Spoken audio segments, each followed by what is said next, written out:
E vamos falar um pouco hoje sobre fé. A fé é algo muito importante que se fala no meio cristão, mas que pouco se pratica. Isso inclui quase todo mundo, porque é muito difícil ver um milagre de forma ocular nos dias de hoje. Basicamente por falta de fé. Nós temos a palavra de Deus conosco, o Senhor garantiu para nós que nós faríamos obras maiores do que a dele. Mas quase não vemos isso ou nunca vemos justamente pela falta de fé.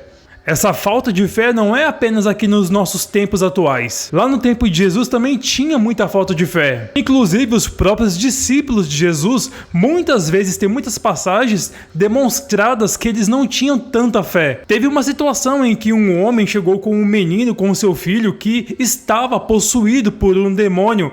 Esse menino ele se jogava no fogo e tentava se matar e se machucar. O pai daquele menino pediu para os discípulos de Jesus para poder expulsar aquele demônio e eles não conseguiram, e foi por falta de fé. Para quem não tem fé, você pode orar a Deus para que Ele venha aumentar a sua fé. Mas a fé você conquista a partir da palavra de Deus, a partir do momento que você começa a absorver a palavra. A partir do momento que você começa a ter uma vida íntima de oração e jejum e consagração com Deus. A partir do momento que você renuncia às suas vontades, você renuncia a esse mundo para viver as obras de Deus. Uma certa vez, um centurião, um soldado romano, estava com um de seus servos enfermos em sua casa. Inacreditavelmente, esse centurião ele tinha muita, mas muita fé. Ele procurou o Senhor Jesus Cristo naqueles tempos para que ele pudesse ir curar o servo dele. Jesus de bom grado aceitou curar aquele servo daquele centurião. Mas aquele soldado romano falou: Senhor,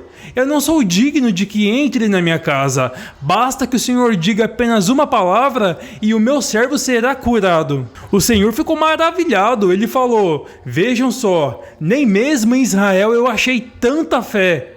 Ou seja, ele estava, comparando com seus discípulos e com todo aquele povo que era um povo dele, eram judeus. E logo um gentil, um soldado romano é que teve tanta fé, mais do que qualquer israelita. E pela fé desse centurião, Jesus profetizou a cura do servo dele.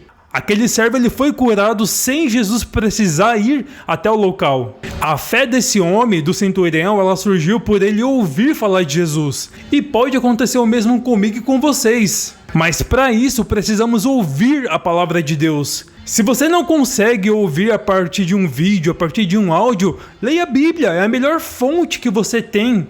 A dica que eu te dou, comece pelos evangelhos, leia João, leia Marcos, leia Mateus, Lucas. Assim você vai conhecer o evangelho de Cristo, a palavra de Deus. E conhecendo a palavra, pode profetizar. O Senhor fala o seguinte: se vós estiverdes em mim e as minhas palavras estiverem em vós, pedireis tudo o que quiser e será feito. E ele também fala assim: se você orar crendo que já aconteceu, que já recebeu, e não duvidar no seu coração, assim vai acontecer. Ele fez até uma alusão: se você falar para essa montanha, passa daqui para lá, ela vai passar para lá. Mas lembre-se que é importante que as palavras de Deus estejam em você, que a vontade dele prevaleça em você. Deus abençoe.